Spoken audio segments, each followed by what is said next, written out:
Okay. Okay, I think we're recording. So welcome, Mohamedou. Thank you for joining us. So this is for the students. So welcome, students. I think, Mohamedou, actually you're on, have you muted yourself? I think, I there we did go. Yeah. so as Okay. not to So get fear. obviously, I have told the students about your story. But the reason that I wanted to speak to you is because not just when we first spoke, when we were on the training course, I was absolutely blown away by your positivity and your spirit, and you just lifted me. We knew even online that you had entered the room. You know, your energy was there and your resilience as well. And is this something, I just want to know, is this something that many people have said to you about your positivity and your resilience?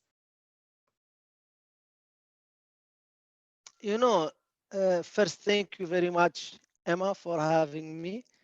And I also remember the first time that we had this like call in the course, and because you always stuck out because not so many people have like your accent, at least in international stage, and you could never hide. You always say very big statement about yourself, where I am from, who I am, when you speak, Oh, and so that's why I remember very well when we spoke, and I couldn't resist the urge to ask you whether you were from the UK, and so yeah, I mean, even in prison, I remember this analyst that is one of the interrogators. She came to me one day and she said, you have very upbeat attitude. And I did not understand what upbeat meant. And then I asked her, what did upbeat mean? And then she explained to me what that meant because, I learned the language from the guards and from people by virtue of listening to them in prison. At first, I did not want to learn the language because it was associated with violence, with pain, and even at some point, I plugged my ears. I didn't want to hear them speak, and but of course, I changed my mind, and I loved the language and the people, and so and. Uh, Someone else also before her echoed this when they sent me a card, a sergeant of the army, and she also told me that I'm upbeat and so. And I don't know. I mean, I think this is a lot of noise around here, but I still will keep talking. And and I really don't think that I have any extraordinary like powers, and I I I I think if you survive, you always will be strong. And if you don't survive, no one talk about it anyway. So yeah, sure. so many people did not Yeah. survive. So they did not survive the heat because it was so very hard. Because when your freedom is taken, like just picture that you are in your house as Emma, but you don't have the freedom to leave that room that is yours, but you cannot leave it. You cannot go anywhere. You don't decide what to eat. You don't decide when to go to sleep. You don't decide whom to call, when to call them, and you have no way of contacting anyone in your room.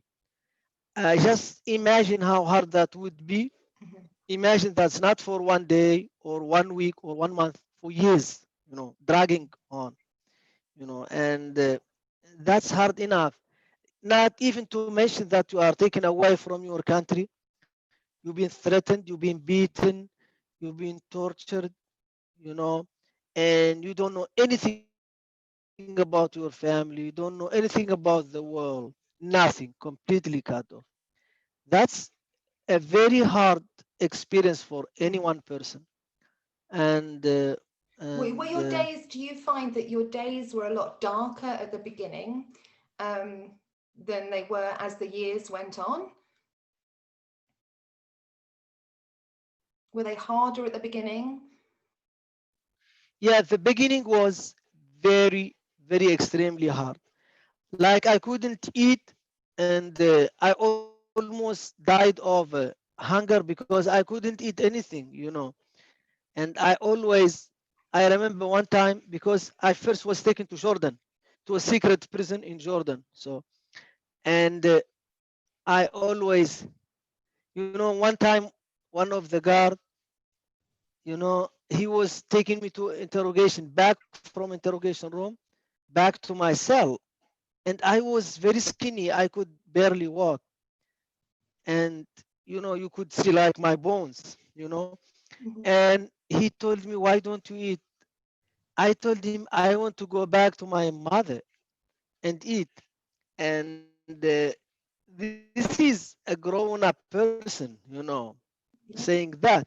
Because I remembered whenever my mom gave me something to eat, I always had something negative to say about the food. I didn't like it really very well. But at that moment, I took it upon myself never to like say anything negative about the food that my mother give me or anyone else. I always would appreciate because now I don't want to eat anything. I don't want the food of prison. And after that, I was taken to Afghanistan. CIA took me to Afghanistan. And then I felt happy because I said, this is America. This is like the land of the free, quote unquote. And then, but I was in for a big surprise because after, I don't know, after I think less than 1 year, I I was picked for the torture program. And that was maybe the darkest moment ever, when they threatened my mother, when they said they will take my mother to prison and she would be, like they inferred, she would be raped, and so until I confess, you know. And it was like it's indescribable, like the pain. And Mhm. so this Was is not there like one moment. okay? So was there a moment when you thought to yourself, to be able to get through this, I need to do something. I need to change something. I need to change the way I'm thinking, what I'm doing. I didn't have this notion or the training that we've had in coaching. I did not know any of that. So it was like, it was like I'm blind and I want to get from, just tell me what is the next train station in your place. Let's say from your place to the next train station, and you are completely blind, and there is no one helping you. So you keep going until you hit a wall very hard, and then you would say, okay, I need to change the path. And then you go somewhere else, and then you hit a wall really hard, and then until you arrive. And I hit all the walls that I could possibly, and then I found my way. So I found my way, How just did you by, get away? like I really, I really was like doing a lot of like studying, a lot of reflection, a lot of prayer and meditation. And it was like the highest time to learn about myself, who I am, what do I want. And then I discovered that a lot of what I had been doing in life was mostly like to fit in or to please society. And but it's not me. I'm a person who wants just to be normal. And uh, and that was like a revelation to me, that first I need to know who I am and what I want. And that is a luxury that you can only afford if you hit the rock bottom, because no one cares about you, no one cares how you dress, no one cares what you think, no one cares how you act. So, and because you can only get better, and Mhm. just knowing myself helped me a lot. Because if you don't know who you are, you cannot really make yourself happy, because who are Mhm. you?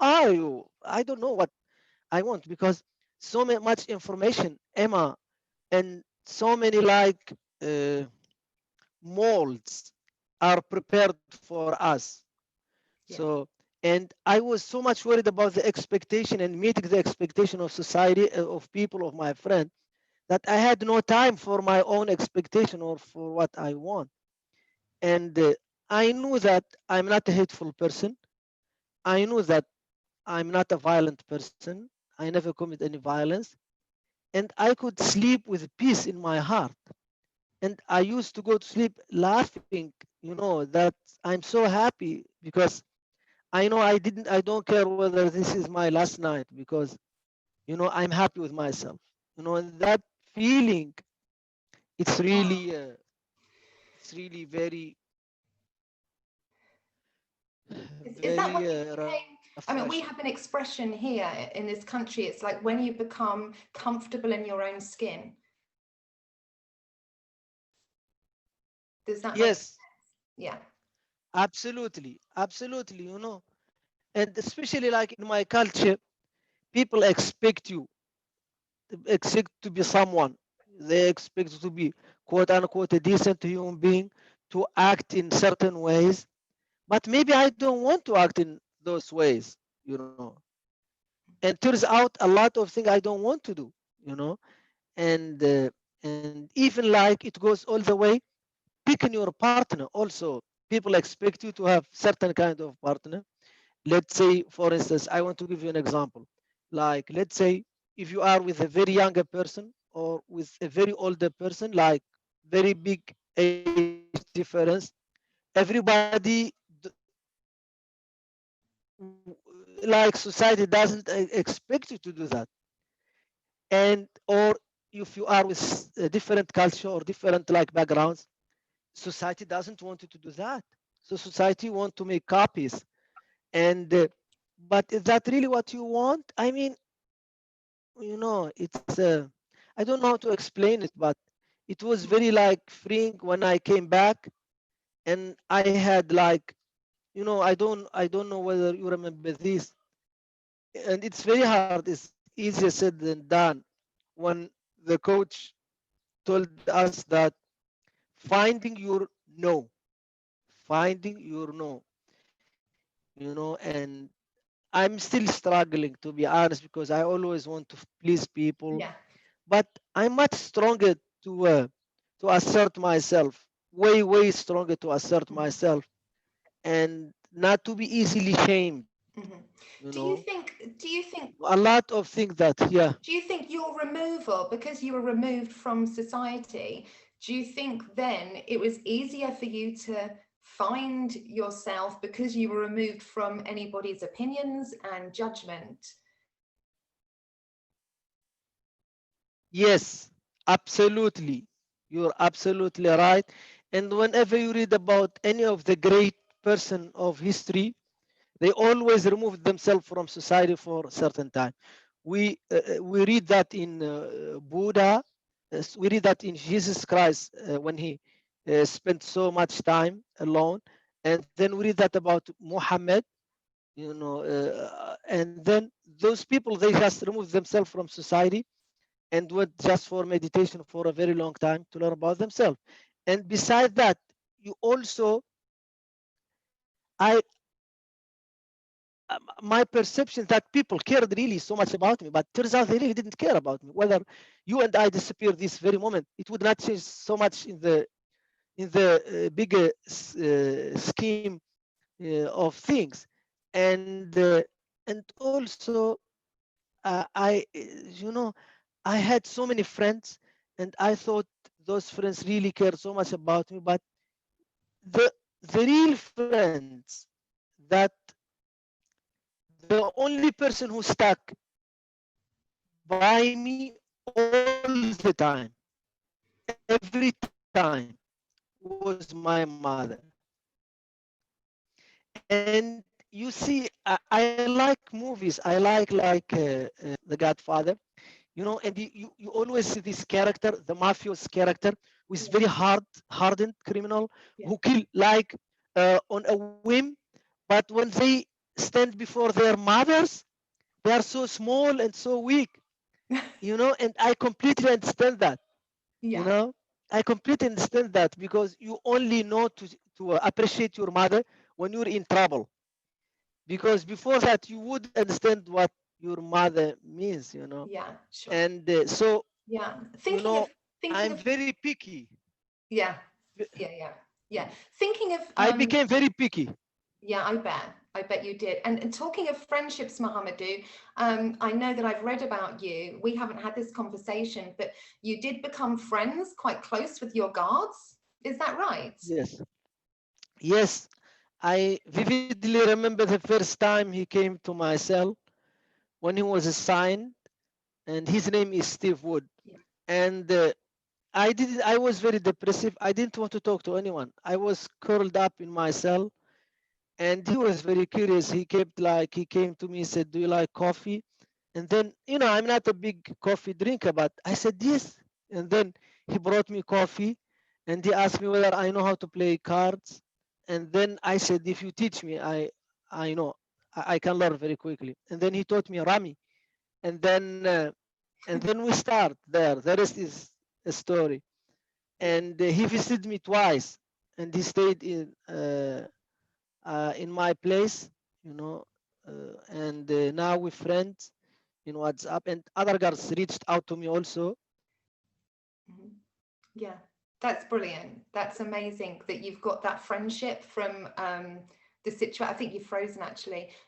Yeah, that's amazing that you've got that friendship from such a difficult time. Um, just looking at my questions, do you think the experience that you went through, do you think that has actually changed you from being the person that you would have been had you not gone through the experience that you have? Absolutely, absolutely. One second. Hmm? Uh, Absolutely. Uh, it's I'm a completely different person. That's the nature of things, because your experience makes you the person you are. Mhm. And I mean, I mean, even very mundane experience. You just going on the street and you meet a person, you become friends with them, or you meet a person, you get involved with them, like romantically. That would change your life. Let alone you get kidnapped, Mhm. tortured, dragged over half the globe. If you are not changed, I don't Mhm. know who you are. You know, anything change us. You Of know, course. Yeah, yeah. absolutely. And tell us, have you actually watched the film? Uh, Bits and pieces. I couldn't watch the violent scenes because it's very violent in certain like places. That's like rated for 17 years. Oh, is And it? Okay. But you've watched snippets of it. yeah, I just skip the scenes that I couldn't watch. Okay. Did you do your TikTok with Jodie Foster yet? Yeah, we became friends. She's a very nice person, and we write each other all the time. And she's a very, even though like she's a big celebrity, but she's a very funny person, very nice, very close to heart. Yeah. Oh, nice. Lovely. And just as well to touch on the fact that obviously while you were in prison, you did write books, didn't you? Is it 4 that you wrote? Uh,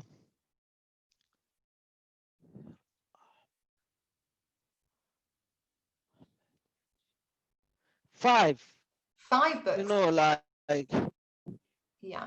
So yes, but Guantanamo Diaries is like obviously published. they were like confiscated, and Pardon?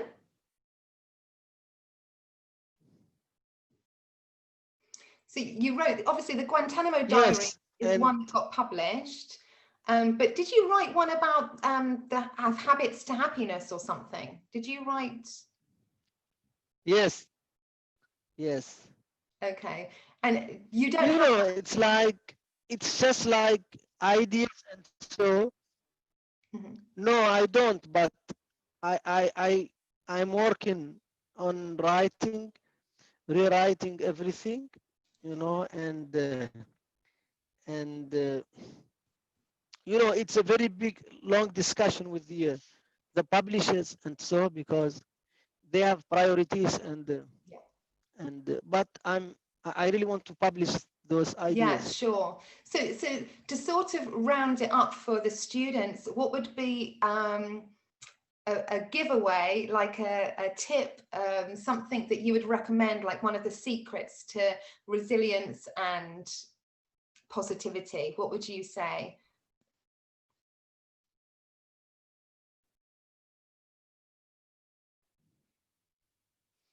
You know, I think this is a saying in Mauritania.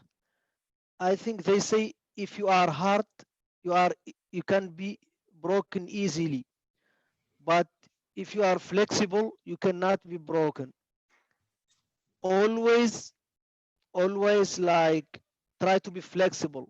You know, for instance, when we very young, when I was very young, I thought I figured it out all and I know everything. But it's very good to put a possibility and to consider the possibility that you may not know everything. And then you say, maybe there are angles I don't know yet. That's very important to think about. Yes, yeah, I absolutely love that. And it's like we always say at the moment as well, like it's so important to always be the teacher, but always be the student as well. So we are, no matter who you are, what you're doing, you are continuously learning until the moment that you're not on this earth. And I think that's really Yes. important to know, especially with students, because I remember myself at that age. I remember myself thinking that I did have it all sussed, that I knew it all, and I had my opinions. And now at the grand age that I am now, I'm still the student so much of the time. So much of my life I am the student, and I learn so much from our students, and that's incredible. I love it. I love what they teach me. So it's the Yes. same thing, isn't it? Yes, I think this is like the nirvana. I think it's a nirvana I maybe I don't know everything. Maybe I need to learn more. Yeah, yeah, that's great. That is so helpful, and it's been such a pleasure talking to you. We just have to, because before we started recording, Mohamedou, and we were talking about his glasses, because he's broken his glasses, so he had to go to the shop and buy a pair of children's glasses. Model them for us, Mohamedou. Look at that. So as you said, it's the big elephant in the room. I think they look quite cool. Absolutely. Thank you Maybe so much. on the front of your next book, maybe. Absolutely. I will ask the marketing people. Yeah, do that. Yeah. Thank you so much, Mohamedou. You've been Thank you. amazing to talk to. You really have. And we'll keep Thank in touch, and I'll let the students know a follow-up. Okay, so I'm just going to stop recording. thank you so much. Thank you so much.